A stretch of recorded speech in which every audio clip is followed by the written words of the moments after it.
What's up, Fearless fam? Welcome to Fearless Faith Podcast.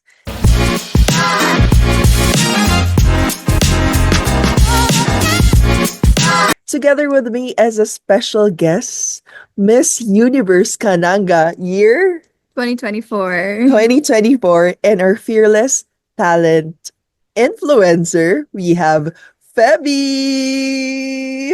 I love the intro, Mascara. How I are couldn't expect you? yun. I'm good. I love Baguio. It's so cold. Yes, it's Walang actually your aircon. first time here in Baguio. Yes, it's my first time. So, ang ganda. Para akong nasa South Korea. So, You love it here. yeah, I love it And here. I heard from Ray a while ago na parang gusto mo na nga daw move in Yes, here. dito na ako. Sa University of Baguio na ako. Let's go. Let's go for it. But actually, I also want to hear your stories towards like getting in the model industry or the beauty queen industry. So tell us more about it. Well, it started nung high school ako. Intramurals. Mhm. So, yun yung first ko. I didn't win. I didn't expect to win then. And then the next was sa senior high school, Mhm. I won. I won 2 pageants during senior high school. And then later on moved sa provincial, municipal, and then Miss Universe Philippines Kananga, which I won a first runner-up title. So ever since you have a pretty face na during during high Hindi, school, like Judgemon. ah, Judgemon ano yung yung Jejemon nag-TikTok sa sa'yo? high school. Baka magandang Jejemon pa rin. Kasi ba, Hopefully. okay, so you always have that pretty face. I would say. They said. Yes! I can't say it sa self, but they said. Okay. Mhm. Then, did you always think na, oh, I also wanna compete in a like national level, like as a beauty queen? Honestly, hindi ko yun naisip. Never pa. Parang more on Kasi, school lang talaga. oo, ay, hindi naman na more on school, but parang sa self ko, I feel like I'm not worthy. Really? Yeah, to participate in those kinds of pageant. Pero yung mom ko, Oh, of course. grabe yung mom Our ko. moms will always be Siya our talaga number yung one nagpo-push. supporter and cheerleader. Yes. Mhm. So, So, parang- thanks to mom. Ayan, yes, baka shout you out wanna to greet mama. na alam bang nasa Baguio. Sorry, hindi ako nagpaalam. But she's safe, tita. Don't Yes. worry. So, yun. So, parang mga friends ng mom ko sinasabi na, alam mo, hindi yan pangarap ni Feby, pangarap mo yan. My Yeah. mom's hope and dreams daw. Usually, they're like that. My mom naman is parang wanted to become a flight attendant. So, growing up, ini-install niya sa akin na you're gonna be a flight attendant. Diba? Parang nature ng moms yan. Yeah, their dreams na ipapasa sa atin. But at the same time, of course, they just wanted the best for us. Yes, and ma-happy and experience things. Yeah, Diba? and sila talaga yung number one supporter natin. As in, kung kaya nila maging PA natin, maging driver natin, Momager. all around talaga. So how was the training? Because I know one of my good friends, April, hello, Hello, Miss naging April. talagang mentor mo during your beauty queen pageant days. Grabe, very grateful ako na si Miss April yung kasama ko Mhm. during that time. Kasi sinasabi niya, it's not how long you prepared for it, it's the intensity of the training. So, we did pasarela, Mhm. Q&A. Yung mga talaga. Yes, and then on the spot Mhm. na parang kumakain lang kami sa dinner, tinatanong niya ako ng mga questions. Was it natural to you? Like, for example, the posture. Was it natural to you, the question and answer part? What was The po- natural? What was something that you need okay. to train for? The posture siguro. Kasi growing up, maarte talaga ako Oh. bata. Alam mo, So, more on... you have to straighten your back when you're Oh, I did eating. that right now because of my back pain. Tawawagan si Miss Car kagabi sa games eh. Yeah. Back pain. Pero yun, parang natural na for me yung posture talaga. Like Princess Diaries type. No, yung Ganyan. talagang very Sinasabi ko classy, ng mom very ko, nung demure. bata ako, princesses don't sit like that. Mhm. Oh, Sinasabihan niya really? ako, pag naglalaro ako, nagaganyan pa si Barbie. Okay. So parang iniisip ko yun na, okay, I have to act a certain way, Yeah. to sit in a certain way. So, nasanay na lang ako. So, moving to Manila, how was it? The transition and everything. Sasabihin ko ba yung totoong story? Wait, alam ba ni Bobby? Actually, oo, alam ko. Okay, okay. Yung mga pwede mo lang i-share. Sige. So, my first year sa Manila, na nag-college na talaga ako, Mm. I was depressed the whole year. Really? You Yeah. started college It was depressed? bad, yeah. Okay. And I didn't This is because of identity crisis, love life, you just got out of relationship. all of the above. Okay, okay.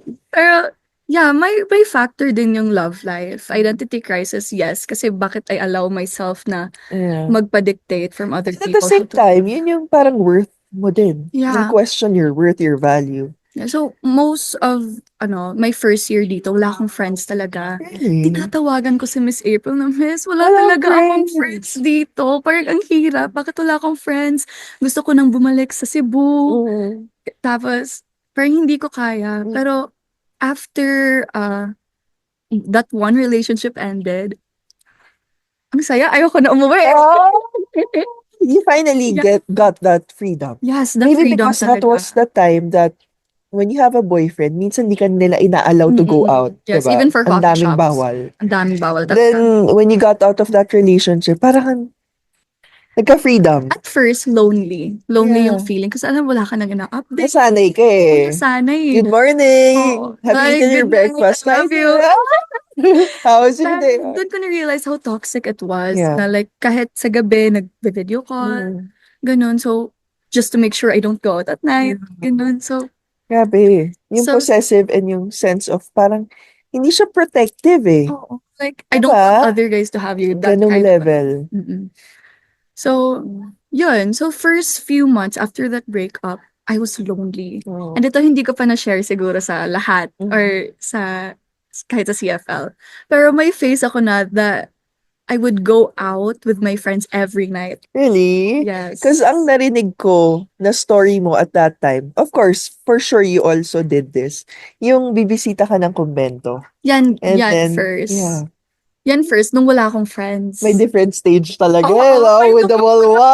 phases. So, before ko na-meet yung friends ko, may barkada ngayon, wala talaga akong friends. And na-meet ko yung mga madre sa random church. So, ayun, parang in-approach ko sila. Sinabi ko na, pwede po bang makipag-usap? Kasi kailangan ko lang talaga ng kausap ngayon. Oh. So what was their advice at that time? Sana you're young. Yeah. Ang dami pang lalaki. I Sinabi nila, know. you're gonna be a flight And attendant. for sure, you felt that right after that relationship. Kasi, ang daming mga abangers. Sa ganda natin ito. Ang daming abangers during that time that you're in a relationship. Hinihintay ka lang maging single ulit. I mean, for sure, you don't entertain it right now because you don't see it that way. Marami abangers, pero wala eh. I was stuck with that one person. Yeah. Parang like, Na-trauma ka, no? oo, grabe. And I'm happy that you turned to God despite that. Kasi you've Yeah. mentioned na may time you were going out. I mean, part talaga siya eh. You have to see the world. Funny yung story kung bakit na-stuck go. yung lifestyle na yon. Yung isang friend namin na na-cut off, nag-chat siya bigla, sinabi niya, hindi kayo yan. So, in the middle of partying, we're like, Eye-opener naman din. Oo. Parang may realization, and no? then sinabi ko, uuwi na ako. Oh. uuwi na ako. Tapos, hindi na ako sumasama sa aya nila. So, Actually naman, I'm still happy that you get to experience that. Kasi minsan doon natin ma-realize Oo, na the it's things not that we that don't want or the fulfilling. Yeah. things that hindi pala tayo yun. Mm-mm. Diba? And, shocking, kasi yung friend na yun, na kinut off namin, yung nagpa-realize pa sa akin. Really? Are you friends again? No. No, Still no. Pero siya yung may mga nagpa-realize. friends actually, hindi lang friends, families. Yan yung mga taong magiging honest sa atin. Kapag ka alam nilang hindi tayo yun. Oo. Or hindi nila nagugustuhan yung nagiging tayo. For us, we were just having fun. We The were person just- we're becoming, Oo. I guess. It was bad, Yeah. actually. And then from beauty queen naman, tell us more about from beauty queen to modeling modeling industry here in Manila. What was your favorite or memorable fearless projects? Gusto ko talaga yung Maya. In Okay. fairness. Kahit there Kasi were ang like dami. 100 Yeah. talents. Pero, it was a good, a good time to make friends. Ang dami Yeah. kong naging friends. Arcjan. Archon at Yeah. Rosie. Yeah, so we became longtime friends na. For keeps na friendship. Yes. You met them in Sa for the Maya. yeah, Mhm. Maya Project Black. Yes, commercial. Tapos And yung, saya lang yung, yeah, nakikita with yung commercial. Julia Barreto, Jericho Rosales. Maurice Ah, Racal, yeah. Kobe Paras. Andun, ang dami. Yeah, it was fun. Tsaka during the set, na parang ang sarap lang Oh my sumaya. God. Kami. The energy. Pero and that time, I was still partying. So parang sinabi ko, Oh, oh really? Lord, Normal sa akin to, ah. kaya pala pinagpa-party mo ako kasi gusto mo ako ng ganitong role. Okay. For So this may project purpose pala. pala. Yes. Para maging comfortable ako to sayaw. Nagamit naman yung skills. Ang galing. So at least, I'm happy that you are really enjoying your modeling projects, modeling industry here there in Manila. Oh my gosh, I'm not We're in Manila na Baguio. pala. Oh my God. There in Manila. Tell us also more about your journey joining CFL, Catholics for Family and Life, or Oh. having that community. Well, during high school, may Youth for Christ kami. Okay, so you're exposed na rin talaga with communities. Oh, but I was not that active. Parang pumunta lang ako doon kasi yung crush ko andun. So, it works pa rin talaga. Oo. So, So, pumunta ka rin ba dito sa CFL kasi yung crush mo? No, just kidding. kasi I love the people. Oh, That's yeah. why nagstay ako, di ba? Ang dami It's ko easy. naging friends, naging close. Sila El, sila Okay. Sa Ate El nga, random hours na tumatawa. I know. Very El, no? Oo. Tapos, yun. Of course, you invited me. Dahil, Thank you for saying yes I to will his not, I call. can't say no to you, Miss Carrie. Ah, Ang actually, persuasive hindi mo. naman ako yun. Instrument lang din ako ni Lord Oh. to also bring you. Feeling ko, it was also the perfect time since, di ba, tinanggal ka niya from a wrong relationship. And kaysa magwalwal ka daw, just spend your time with the community.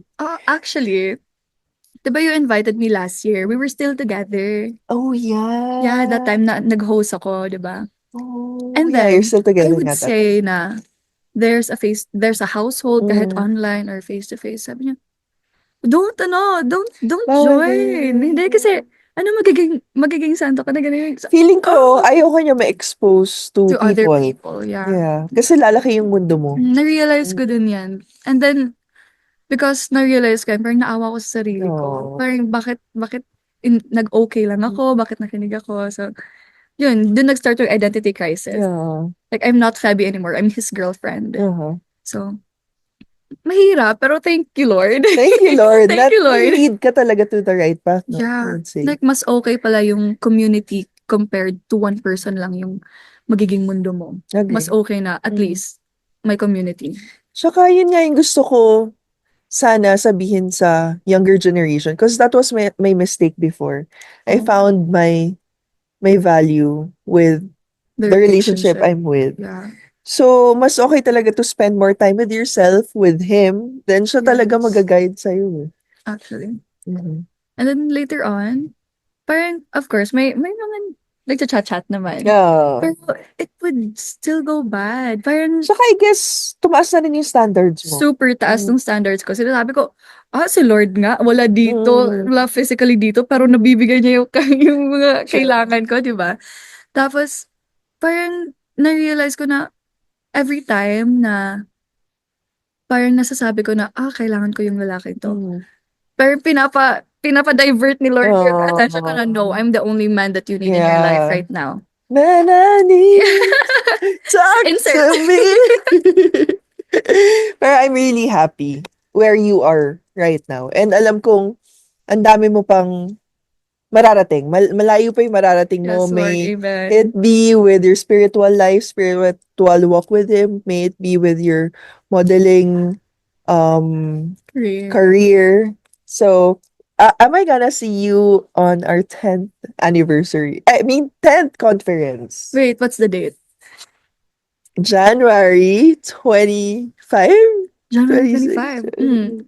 Sige, reserve yung date na yun. Yes. And I hope you can also invite them to our 10th conference.